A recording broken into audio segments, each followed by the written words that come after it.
أعوذ بالله من الشيطان الرجيم.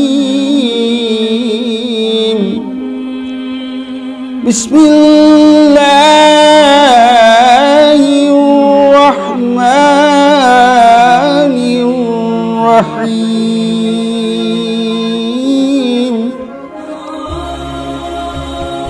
مرج البحرين يلتقيان بينهما برزخ لا يبغيان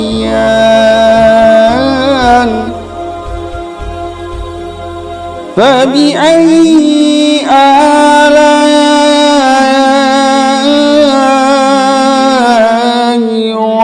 ربكما تكذبان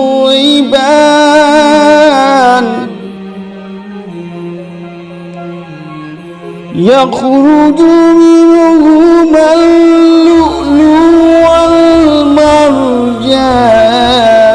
فبأي آلاء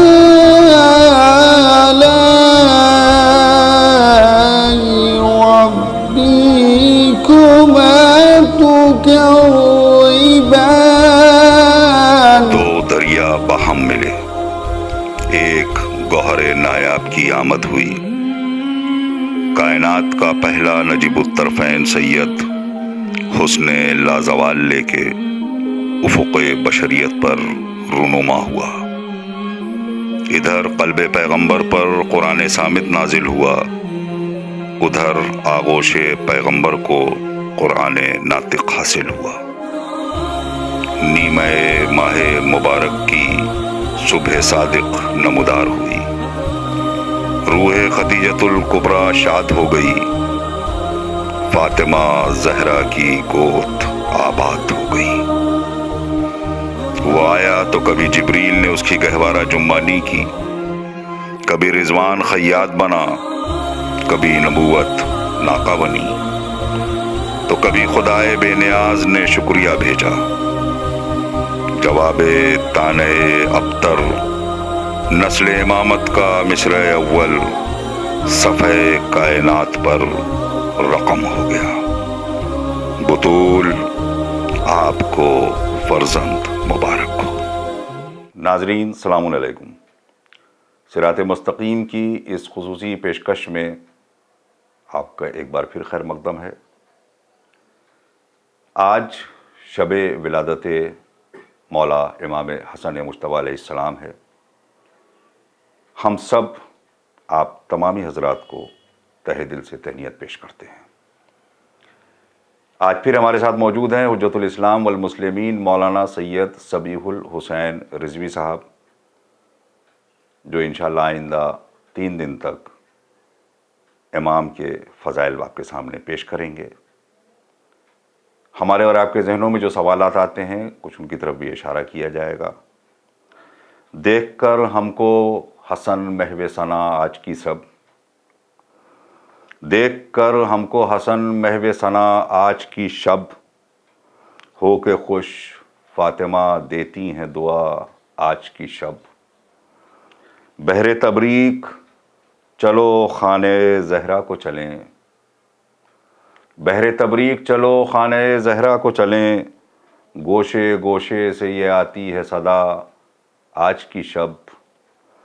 اور حسن شبر کی فضا فرش زمیں پر ہی نہیں، عرش والے بھی ہیں مصروف ثنا آج کی شب. سوچتے کیا ہو بھلا مانگ لو جو مانگنا ہے، مہرباں تم پہ خدا ہے بخدا آج کی شب. اور رہیں آباد محبان حسن ابن علی، مستقل ہے میرے لب پر یہ دعا آج کی شب. جناب السلام علیکم. علیکم السلام ورحمۃ اللہ وبرکاتہ. سب سے پہلے تو آپ کو امام حسن علیہ السلام کی ولادت کی مبارکباد پیش کرتا ہوں. آپ کو بھی بہت بہت مبارک ہو. اب جو ولادت کی بات ہوئی ہے تو سب سے پہلا سوال یہی کہ آپ کے ولادت کے حالات کیا ہیں؟ اعوذ باللہ من الشیطان الرجیم، بسم اللہ الرحمن الرحیم، الحمدللہ رب العالمین، الصلاة والسلام علی رسول الکریم وآلہ الطاہرین اجمعین ولعنۃ اللہ علی اعدائہم اجمعین، صلوات اللہ وسلامہ علی بقیۃ اللہ الاعظم ما بقیت وبقی اللیل والنہار۔ میں ولادت امام حسن علیہ السلام کی مناسبت سے تمام مومنین کرام، مومنات، اہل بیت علیہ السلام کے جتنے بھی چاہنے والے ہیں، اور آپ کو اور تمام اپنے ناظرین کو، بالخصوص آپ سب کی طرف سے اور اپنی طرف سے سرکار بقیت اللہ الاعظم وارث امام حسین علیہ السلام، وارث غدیر، وارث کربلا کی خدمت میں تبریک و تہنیت پیش کرتا ہوں ان کے جد عزیز کی اس ولادت کی مناسبت سے۔ آپ کو بھی بہت بہت مبارک ہو۔ جہاں تک بات امام علیہ السلام کی ولادت کی ہے، تو آپ کی ولادت کے سلسلے میں 15 رمضان المبارک اور نماز صبح کے بعد اللہم صلی علی محمد وآل محمد 2 ہجری کہا گیا ہے، اور ایک جگہ پر 3 ہجری کا بھی ذکر ہے، اس کے علاوہ کوئی ہجری نہیں ہے، جی 2 ہجری اور 3 ہجری۔ کشف الغمہ نے تو یہ بات لکھی ہے کہ صحیح قول یہ ہے، کشف الغمہ نے اس طرح سے شروع کیا ہے، صحیح قول یہ ہے کہ 3 ہجری۔ جب امام عالی مقام علیہ السلام کی ولادت ہوئی تو اللہ نے وحی نازل کی جبرائیل امین پر کہ میرے حبیب کے گھر ولادت ہوئی ہے جی اور امامت کی دوسری کڑی آئی ہے، جاؤ میری طرف سے اور اپنی طرف سے میرے حبیب کو مبارکباد دو۔ جناب جبریل امین علیہ السلام وہاں سے چلے ہیں، اور ادھر جناب صدیقہ کبریٰ سلام اللہ علیہ نے اللہم صلی امیر المومنین علیہ السلام سے کہا کہ اس بیٹے کا آپ نام رکھیے، آپ باپ ہیں۔ امیر المومنین علیہ السلام نے کہا کہ رسول اللہ صلی اللہ علیہ وآلہ وسلم کے ہوتے ہوئے میں اپنے بچے کا نام کیسے رکھ سکتا ہوں؟ پیغمبر اسلام کو جب یہ اطلاع ہوئی تو جناب پیغمبر اسلام نے فرمایا کہ میں انتظار کر رہا ہوں کہ خدا کیا نام رکھتا ہے۔ جبریل امین علیہ السلام وہ وحی لے کر کے آئے اور مبارکباد پیش کی، خدا کی جانب سے مبارکباد دی، اور فرمایا کہ حبیب خدا اللہ تعالیٰ نے یہ ارشاد فرمایا ہے کہ تمہارے اور علی کی نسبت وہی ہے جو جناب ہارون کو جناب موسیٰ علیہ السلام سے تھی، لہذا ہارون کے بڑے بیٹے کا نام اپنے اس نواسے کے لیے نام رکھو۔ کیا کہنے؟ تو پیغمبر اسلام نے فرمایا کہ جبریل، ہارون کے بڑے بیٹے کا کیا نام تھا؟ کہا شبر نام تھا۔ کہا ہم تو عرب ہیں۔ کہا پھر آپ حسن نام رکھیے۔ واہ!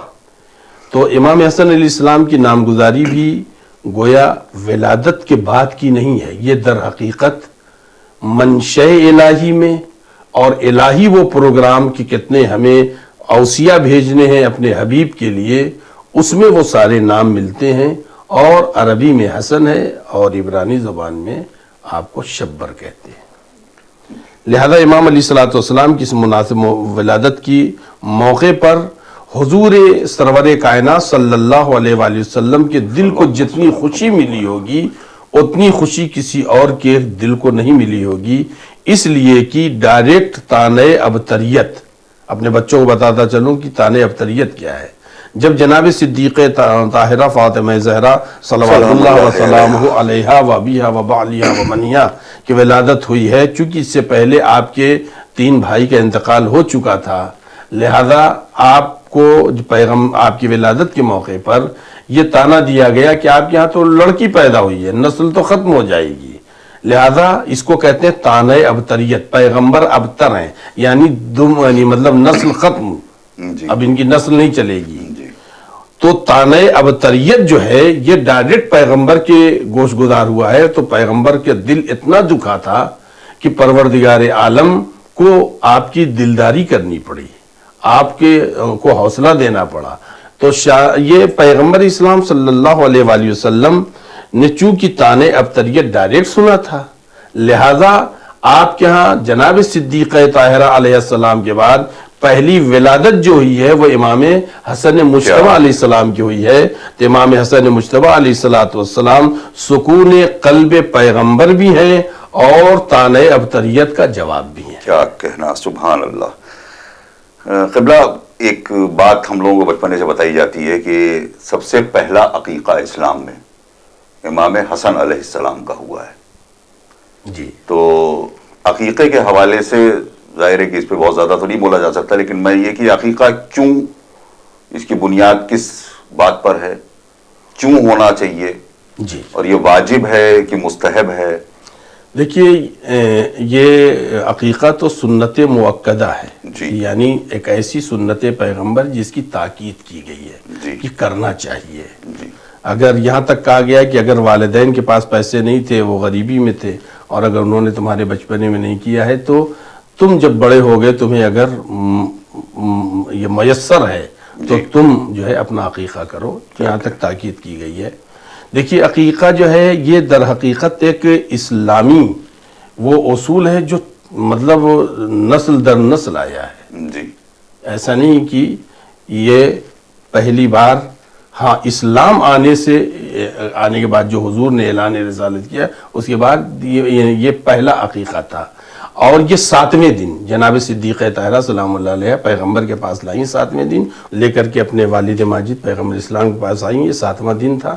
پیغمبر اسلام نے اسی روز جناب امام حسن علیہ السلام کا عقیقہ کیا، ایک جانور منگوا کر کے ذبح کیا اور غریبوں میں تقسیم کیا. دیکھیے عقیقہ اس سے پہلے جناب امیر المومنین علی بن ابی طالب علیہ السلام کا کیا تھا جناب ابو طالب علیہ السلام نے، مگر اس وقت ابھی اسلام آیا نہیں تھا. امیر المومنین علیہ السلام کی ولادت ہوئی ہے اور جناب امیر المومنین علیہ السلام کی اس ولادت کی خوشی میں جناب ابو طالب علیہ السلام نے 3 روز مکے والوں کو کھلایا تھا.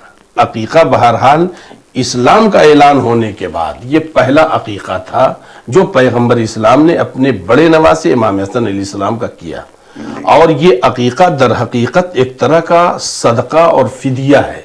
اسی لیے جو دعائے عقیقہ ہے اس میں یہ بات پڑھی جاتی ہے کہ پروردگارہ میں فدیہ کرتا ہوں اس جانور کے گوشت کو اپنے مطلب فلاں ابن فلاں اپنے بچے کے گوشت پر، میں فدیہ کرتا ہوں اس کی ہڈی کو اس کی ہڈی پر، میں فدیہ کرتا ہوں اس کی کھال کو اس کی کھال پر، میں فدیہ کرتا ہوں اس کے بال کو اس کے بال پر. یہ یعنی جو دعائے عقیقہ ہے اس کا ترجمہ یہ ہے.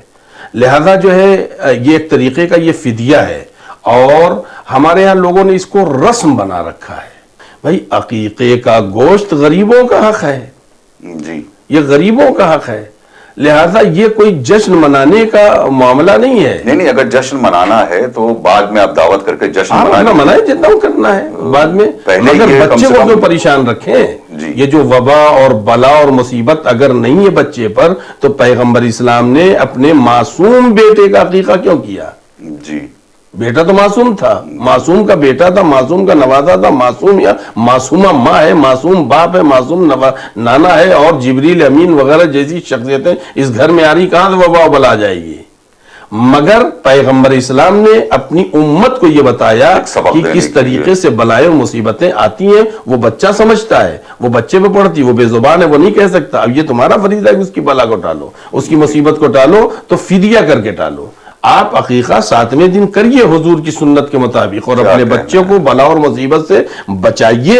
اس کے بعد آپ کو جو کرنا ہے ٹھیک ہے، بہت اچھی چیز ہے. لوگ اکٹھا ہوں، خاندان کے لوگ، عزیز کے لوگ ایک دسترخوان پہ بیٹھے، اس کا بھی ثواب ہے، اس سے رزق بڑھتا ہے، آپس میں میل جول، آپس میں محبتیں بڑھتی ہیں، اس کا بھی ثواب ہے. مگر اپنے اس جو ہے جشن کے آگے بچے کو اتنے دن تک یا اتنے سال تک کیوں پریشان رکھیں؟ جی ہاں. اور یہ جو ہوتا ہے کہ سگے عزیز نہیں کھا سکتے، یہ رسم ہے کوئی یا نہیں؟ یہ حکم شریعت ہے. حکم شریعت ہے. یہ حکم شریعت ہے کہ دادا نہیں کھا سکتا، دادی نہیں کھا سکتی ہے، ماں اور باپ نہیں کھا سکتے.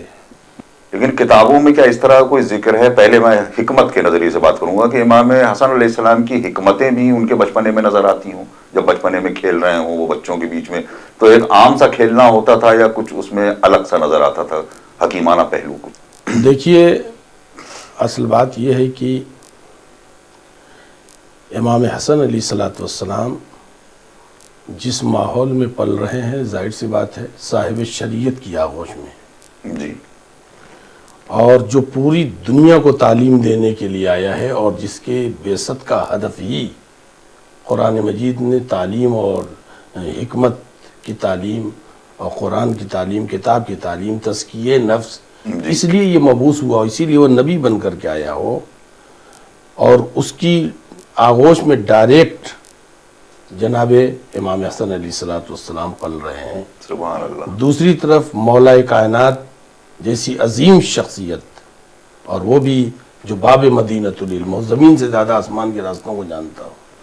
پھر صدیقہ طاہرہ سلام اللہ علیہ جو مرکز علم ہے۔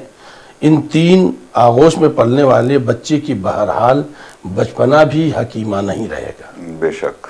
اب دیکھیے طبری نے نقل کیا ہے بشارت المصطفیٰ کے عنوان سے، جو اس نے لکھا ہے کہ ابو رافع نامی ایک شخص ہے جو کہتا ہے کہ میں امام حسن علیہ السلام سے بچپنے میں کھیلتا تھا۔ کھیل کیا تھا؟ کھیل وہی جو عرب کے بچے کھیلتے تھے، کوئی الگ سے کھیل نہیں تھا۔ تو ایک کھیل یہ تھا کہ جو ہم نے پتھر رکھا ہے اس پتھر کو نشانہ لگانا، اگر پتھر کو ہم نے مار دیا تو وہ ہم کو اپنی پیٹھ پر اٹھا کے کچھ دور تک ٹہلائے گا، جی۔ اور اگر آپ نے مار دیا تو آپ ہم کو مطلب یہ ہم آپ کو اٹھا کے ٹہلائیں گے۔ اللہ اکبر۔ تو ابو رافع کہتا ہے کہ میں امام حسن علیہ السلام کے پتھر کو نشانہ لے کے جب مار دیتا تھا جی۔ تو اب یہ تھا کہ امام حسن علیہ السلام مجھے اٹھا کر کے مطلب ٹہلائیں۔ تو امام حسن علیہ السلام کہتے تھے کیا تو اس کی پیٹھ پر سوار ہوگا جسے رسول اللہ سوار کرتے ہیں؟ سبحان اللہ۔ تو میں خاموش ہو جاتا تھا، جی۔ میں کیا کرتا۔ اور جب امام حسن علیہ السلام میرے پتھر کو مار دیتے تھے تو میں کہتا تھا میں آپ کو نہیں اٹھاؤں گا، اس لیے کہ آپ نے مجھے کوئی اٹھایا ہے۔ تو فرماتے تھے کیا تو اس بات سے خوش نہیں ہے کہ تو اسے اٹھائے گا جسے رسول اللہ اپنے کاندھوں پہ بیٹھا دے؟ سبحان اللہ، سبحان اللہ۔ دیکھیے کھیل بھی ہے، کھیل میں ایک پیغام بھی ہے، کھیل میں ایک حکمت بھی ہے، اور امام حسن علیہ السلام نے اپنی فضیلت کو بھی زمانے کے سامنے ظاہر کر دیا کہ رسول اللہ جسے اپنے کاندھوں پہ اٹھائیں وہ یقیناً کتنا بڑا فضیلت والا ہوگا، اس لیے کہ رسول اللہ کے مقابلے میں کوئی فضیلت والا نہیں، اور رسول اللہ جسے اپنے کاندھے پہ بٹھائیں یقیناً وہ کتنی فضیلت والا ہوگا۔ دونوں پہلوؤں میں جواب ایک ہی ہے۔ جی سبحان اللہ۔ اور کوئی اس قسم کا واقعہ؟ امام علی مقام علیہ السلام مسجد میں ہے، اور مسجد میں آپ بیٹھیں، بچپنا ہے آپ کا، آنے والا آ کر کے کہتا ہے، ایک بڑے آدمی بڑا ہے، کوئی ایسا نہیں کہ چھوٹا ہے، جی۔ آنے والا آ کر کے کہتا ہے کہ شاہد اور مشہود کسے کہتے ہیں؟ تو ایک صاحب نے کہا شاہد روز جمعہ ہے، مشہود روز عرفہ ہے۔ جی۔ پھر وہ آگے بڑھا، اس نے ایک سے پوچھا کہ صاحب شاہد و مشہود کسے کہتے ہیں؟ کہا کہ شاہد روز جمعہ ہے، مشہود عید قرباں ہے۔ اتنے میں امام حسن علیہ السلام کا بچپنا ہے، وہ ایک طرف بیٹھے تھے مسجد میں، وہاں سے بولے نہیں، شاہد میرے جد رسول اللہ ہے اور مشہود روز قیامت ہے، کیا تم نے قرآن میں یہ نہیں پڑھا ہے؟ سبحان اللہ، سبحان اللہ۔ تو جب بچپنے میں امام علی مقام علیہ السلام نے اس بات کی طرف متوجہ کیا ہے کہ ہم کوئی عام بچے نہیں ہیں، جی۔ اور ہمارا گھرانہ وہ ہے کہ جہاں پر بچہ پیدا ہوتا ہے امام ہے تو وہ عالم ارواح سے امام ہے۔ سبحان اللہ، بہت خوبصورت دونوں باتیں بیان کی ہیں آپ نے۔ اب امام علیہ السلام کے بچپنے میں کوئی علم کا مظاہرہ اس طریقے کا ملتا ہو؟ مسجد النبوی میں تمام اصحاب پیغمبر بیٹھے ہوئے، جی۔ سب کے سب وہاں بیٹھے ہوئے ہیں، اور یہ خیال رہے کہ امام حسن علیہ السلام کی عمر مبارک حضور سرور کائنات کے ساتھ جو گزری وہ 7 برس ہے، حد سے حد، زیادہ سے زیادہ 7 برس ہے، اس سے زیادہ نہیں گزری ہے۔ یعنی وہاں پہ تمام اصحاب بیٹھے ہوئے ہیں اور پیغمبر اسلام بھی بیٹھے ہیں۔ ایک نہایتی بدتمیز بدو عرب جی۔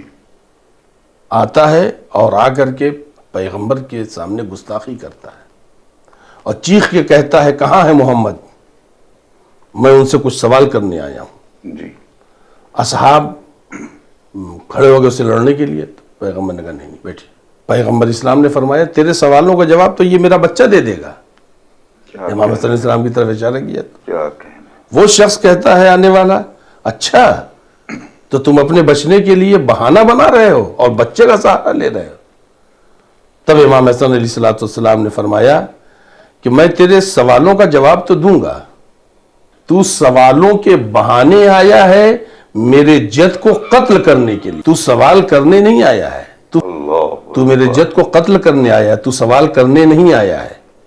تو وہ آنے والا سوچتا کیا ہے کہ میں نے کسی سے بتایا بھی نہیں کہ میں واقعاً قتل کرنے آیا ہوں، کسی سے بھی ذکر نہیں کیا، یہ فقط میرے سینے میں ہے جو میں جانتا ہوں، مگر یہ بچہ کہہ رہا ہے کہ تم سوال کرنے نہیں آئے ہو، سوالوں کے بہانے آئے ہو، تم قتل کرنا چاہتے ہو، تم سوال کرنے نہیں آئے ہو، تمہارے سوالات کیا ہیں، تم اپنا سوال بتاؤ۔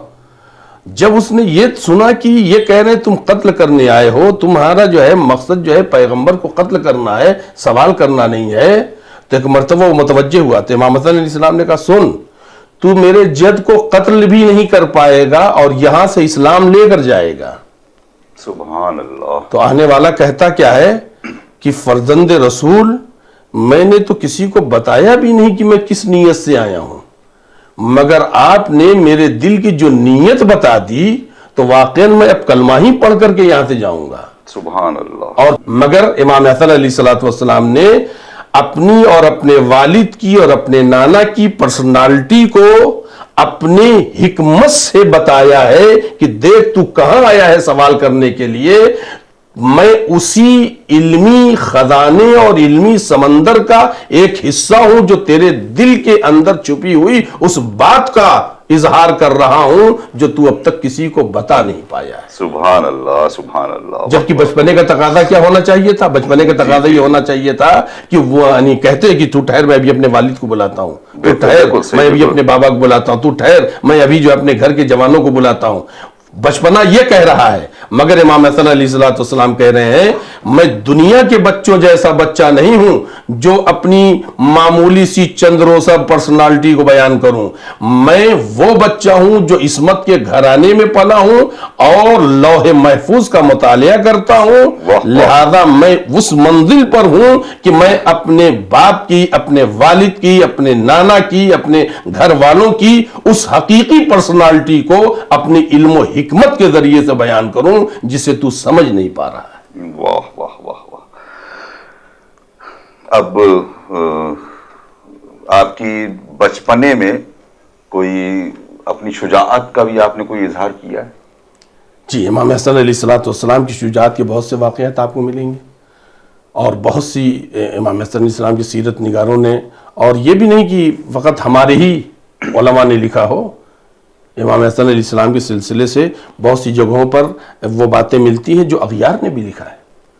خود ایک بہت ہی مشہور بات ہے، بہت ہی مشہور، جو امام حسن علیہ السلام کا بچپنا، میں پھر آپ سے کہوں کہ امام حسن علیہ السلام کا یہ جو واقعہ ہوا ہے یہ آپ کی عمر مبارک کے یعنی چوتھا سال یا 5واں سال رہا ہوگا جب امام علی مقام علیہ السلام نے اس بات کو ظاہر کیا ہے، جو میں آپ لوگوں کے حوالے کرنا چاہتا ہوں۔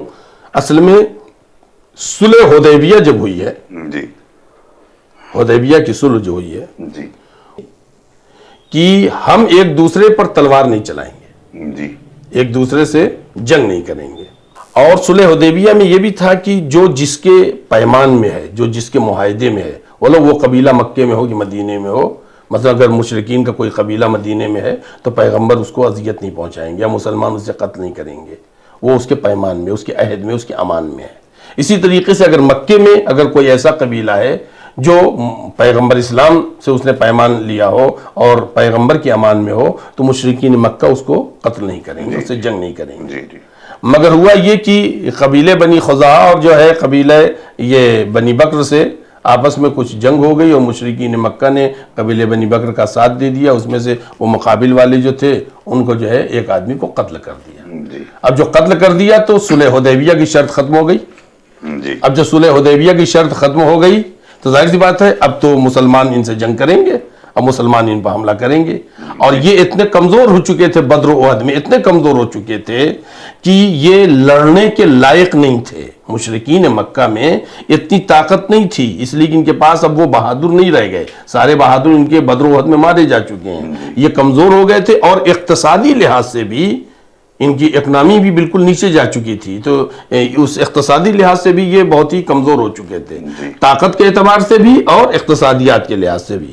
تو اب یہ سب ڈرے کہ جب یہ خبر مدینے جائے گی تو مدینے جا کر کے جب یہ خبر پہنچے گی تو مدینے سے پھر لشکر آئے گا مسلمانوں کا اور یہاں پہ قتل و غارت کرے گا اور ہم کچھ کر بھی نہیں پائیں گے، اس لیے کہ یہ قانون میں صلح حدیبیہ کے اس صلح حدیبیہ کی تجدید کے لیے دوبارہ اس کو باقی رکھنے کے لیے، بچانے کے لیے نمائندہ بنا کر کے مشرکین مکہ نے بھیجا تھا ابو سفیان کو۔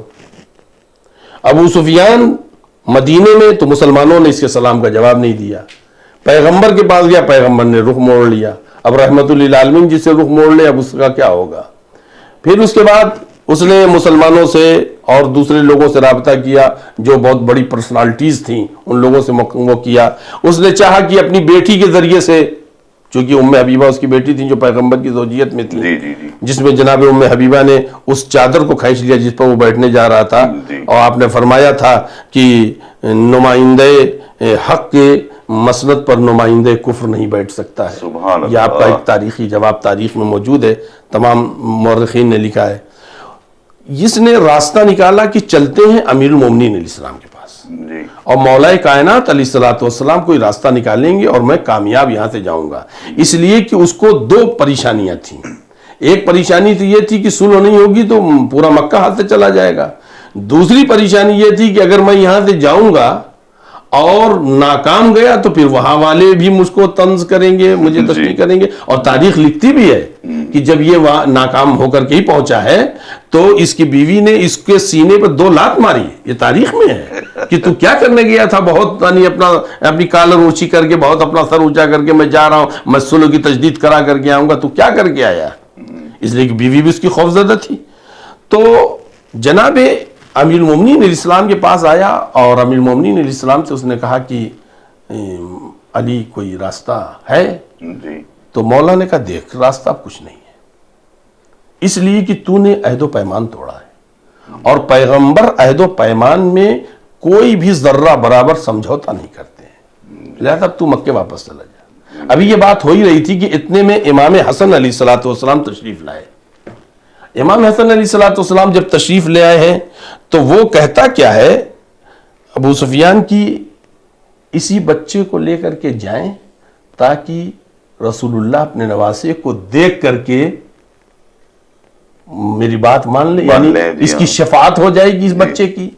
جیسی اس نے کہا اسی وقت امام حسن صاحب ابھی داخل ہو رہے تھے، امام حسن السلام اتنے نزدیک ہو چکے تھے کہ بات سن سکیں، بات یعنی آواز آپ کے کانوں تک پہنچ رہی تھی۔ اس نے کہا کہ جیسی دیکھا کہ امام حسن علیہ السلام آ رہے ہیں، داخل ہو رہے ہیں، مولا کائنات کے پاس آئیں گے، ان کی آغوش میں بیٹھیں گے، تو کہا کہ علی کیوں نہ اسی بچے کو لے کر کے جاؤں رسول اللہ کے پاس، اس بچے کو شفاعت کے طور پر نواسا ہے، میری بات مان لیں گے۔ تاریخ یہ کہتی ہے جو امام حسن علیہ السلام کے لیے کہ فَأَقْبَلَ الْحَسَنُ إِلَىٰ أَبِي سُفْيَانَ، امام حسن علیہ السلام ابو سفیان کی طرف بڑھے، اپنے بابا کی گود میں نہیں بیٹھے۔ جیسے ہی وہ آئے انہوں نے یہ بات سنی ہے، کان تک یہ آواز پہنچی تو آپ بیٹھے نہیں اپنے والد کے ہاں، اپنے والد ماجد کے پاس بیٹھنے کے بجائے تاریخ کیا کہتی ہے فَأَقْبَلَ الْحَسَنُ علیہ السلام إِلَىٰ أَبِي سفیان، ابو سفیان کی طرف امام حسن علیہ السلام بڑھے۔ وَضَرَبَ إِحْدَىٰ يَدَيْهِ عَلَىٰ أَنْفِهِ وَالْأُخْرَىٰ عَلَىٰ لَحْيَتِهِ ثُمَّ أَنْطَقَهُ اللَّهُ عَزَّ وَجَلَّ، آپ نے ایک ہاتھ سے اس کی داڑھی پکڑی اور ایک ہاتھ اس کی ناک پہ مارا، اور آپ نے فرمایا، جو فرمایا کیا فرمایا، بے انقال، یہاں تک آپ نے فرمایا یا ابا سفیان، اے ابو سفیان، قل لا الہ الا اللہ محمد الرسول اللہ حتی اکون شفیع، اے ابو سفیان بول، توحید کا اقرار کر، لا الہ الا اللہ کا ہے، اور ہمارے جد رسول اللہ کی رسالت کی گواہی دے تاکہ میں تیری شفاعت کروں، اکون شفیعن حتی اکون، یہاں تک کہ میں شفیع ہو جاؤں تیرا اپنے جد کی بارگاہ میں۔ تو دو باتیں ہیں، آپ دیکھیے آتے ہی امام حسن علیہ السلام کی شجاعت کو آپ ذرا سا اندازہ لگائیے، آتے ہی آپ نے داڑھی پکڑی، یہ بھی نہیں دیکھا کہ مجھ سے بڑا ہے، یہ بھی نہیں دیکھا کہ یہ مطلب طاقتور ہے، یہ بھی نہیں دیکھا کہ یہ آیا ہوا سفیر ہے، کچھ نہیں. امام علی مقام علیہ السلام نے اس کی ایک ہاتھ داڑھی پکڑی، ایک ہاتھ اس کی ناک میں مارا اور کہا اے ابو سفیان بول لا الہ الا اللہ محمد الرسول اللہ تاکہ میں تیری شفاعت کروں. جو اس کی خواہش تھی جو اس کی خواہش پورا کروں میں پورا کر دوں. یہاں پہ امام علی مقام علیہ السلام نے کچھ نہیں کہا امیر المومنین علیہ السلام نے، اور جو کہا وہ آپ سن لیں. امام علیہ السلام نے کیا کہا؟ فقال علیہ السلام، پس مولا کائنات علیہ السلام نے فرمایا الحمدللہ الذی جعل فی آل محمد من ذریت محمد المصطفی نذیر یحییٰ ابن زکریہ وآتیناہ الحکم صبیہ. مولا کائنات علیہ السلام فرماتے ہیں تمام تعریفیں اس اللہ کی کہ جس نے آل محمد علیہ السلام میں اور محمد مصطفیٰ صلی اللہ علیہ وآلہ وسلم کی ذریت میں یحییٰ ابن زکریہ کی نظیر قائم کی ہے. یحییٰ ابن زکریہ کی نظیر قائم کی ہے. جناب یحییٰ نے کہاں بات کی ہے؟ گہوارے میں بات کی ہے. جناب یحییٰ نے بچپنے میں بات کی ہے. جناب یحییٰ جو ہے آپ کے بہادر تھے، لہذا مولا کائنات کیا کہہ رہے ہیں؟ تمام تعریفیں اس اللہ کے لیے جس نے آل محمد علیہ السلام میں اور ان کی ذریت میں جناب یحییٰ ابن زکریہ کی نظیر قائم کی. اور پھر اس آیت کی تلاوت فرمایا آپ نے وَآتَيْنَاهُ الْحُكْمَ صَبِيًّا. یہ قرآن کی آیت ہے. جناب زکریہ سے اللہ تعالیٰ نے کہا تھا کہ میں بچپنے میں اسے منصب نبوت عطا کروں گا. وَآتَيْنَاهُ الْحُكْمَ بِالصَّبِيَّةِ. جب جناب زکریہ علیہ السلام سے اللہ نے کہا کہ تمہارے یہاں ایک بچہ یحییٰ پیدا ہوگا، میں تمہیں بشارت دیتا ہوں ایک ایسے بیٹے کی جو کہ جس کا نام یحییٰ ہوگا، اور آتیناہ الحکم صبیہ، اور بچپنے میں ہی میں اسے منصب نبوت عطا کروں گا. اور سب نے لکھا ہے کہ یہاں پر حکم سے مراد نبوت ہے. تو اب یہاں پر مولا کائنات نے کس بات کی طرف توجہ دلائی ہے کہ جس طرح سے نبوت کا بچپنا حکمت آمیز ہوتا ہے، اسی طرح سے امامت کا بھی بچپنا حکمت آمیز ہوتا ہے. سبحان اللہ سبحان اللہ. اب بہت جلدی سے یہ بتائیں کہ بچوں کے لیے بچپنے کی بات ہو رہی ہے امام کے مسلسل، تو ہم چاہتے ہیں کہ بچپنے پر ہی اختتام ہو. بچوں کے لیے امام نے کوئی نصیحت فرمائی ہے آنے والی جو تمام قیامت تک کی نسلیں ہیں؟ جی، امام علی مقام امام حسن علیہ السلام کی سیرت میں ایک جگہ یہ ملتا ہے کہ امام علیہ السلام اپنے گھر اور خاندان کے بچوں کو جمع کرتے تھے. جی، اپنے گھر اور خاندان کے بچوں کو جمع کرتے فرماتے تھے میرے بچوں آج تم مدینے کے بچے ہو. جی، آج تمہیں جو کہا جا رہا ہے بچہ کہا جا رہا ہے. جی، تمہارا شمار مدینے کے بچوں میں ہو رہا ہے. جی، مگر کچھ دنوں کے بعد تم بچے نہیں رہو گے، تم قبیلے کے رئیس، سردار، گھر کے بزرگ کہے جاؤ گے. واہ واہ واہ واہ. بہت زیادہ دن نہیں ہے، آج تم بچے کہے جا رہے ہو، اور تم ہی آئندہ میں، فیوچر میں، مستقبل میں اسی گھر، اسی گھرانے، اسی قبیلے، اسی مدینے کے رئیس کہے جاؤ گے، سردار کہے جاؤ گے. لہذا تم لوگ علم حاصل کرو، تم لوگ علم حاصل کرو تاکہ سرداری کا وقار باقی رہے. علم حاصل کرو تاکہ تمہاری عمر کی عظمت باقی رہے. علم حاصل کرو تاکہ تمہارے ریاست کی شان باقی رہے.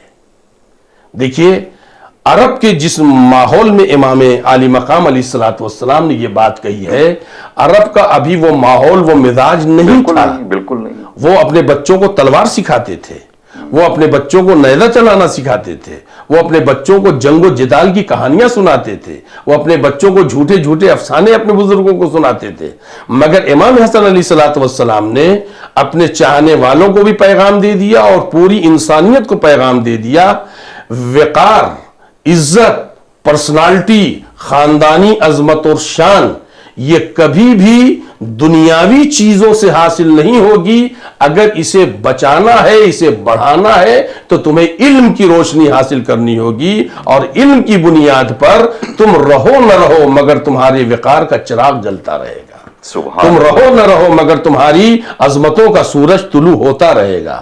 تم رہو یا نہ رہو مگر تمہارے وقار کی کہانیاں اور وقار کی باتیں بہرحال لوگوں میں سنائی جاتی رہیں گی. اور یہی ایک سلسلہ سیرت کا بنے گا کہ تمہارے راستے پر پھر اگلی نسلیں چلیں گی، ان کے بعد کی نسلیں چلیں گی، تم نہیں رہو گے مگر تمہارا راستہ باقی رہے گا۔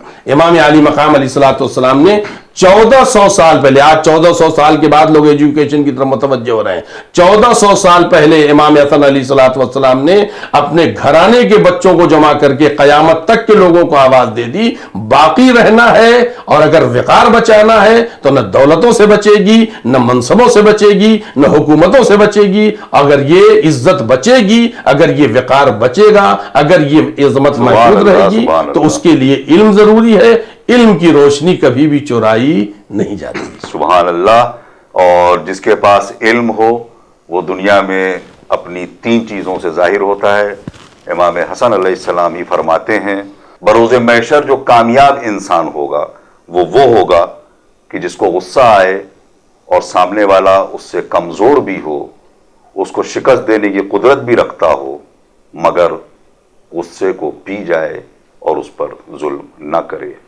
دوسری صفت کہ جو 2 آدمیوں کے درمیان جب فیصلہ کرے تو فیصلہ کسی رشتہ داری کی بنا پر نہ کرے، کسی قربت کی بنا پر نہ کرے، بلکہ جو صحیح بات ہو وہ کہے، یہاں تک کہ ایک جو کے دانے کے برابر بھی کسی کی حق تلفی نہ ہو۔ اور تیسری بات، جو کہے ہمیشہ حق کہے، چاہے وہ مفید ہو یا ضرر پہنچاتی ہو۔ ناظرین، آج کی ہم یہ نشست یہیں تمام کرتے ہیں۔ کل ہم امام کی جوانی کی طرف بڑھیں گے انشاءاللہ، اور امید ہے کہ نئی نئی باتیں آپ کو بتائیں گے۔ خدا حافظ و ناصر، والسلام علیکم ورحمۃ اللہ وبرکاتہ۔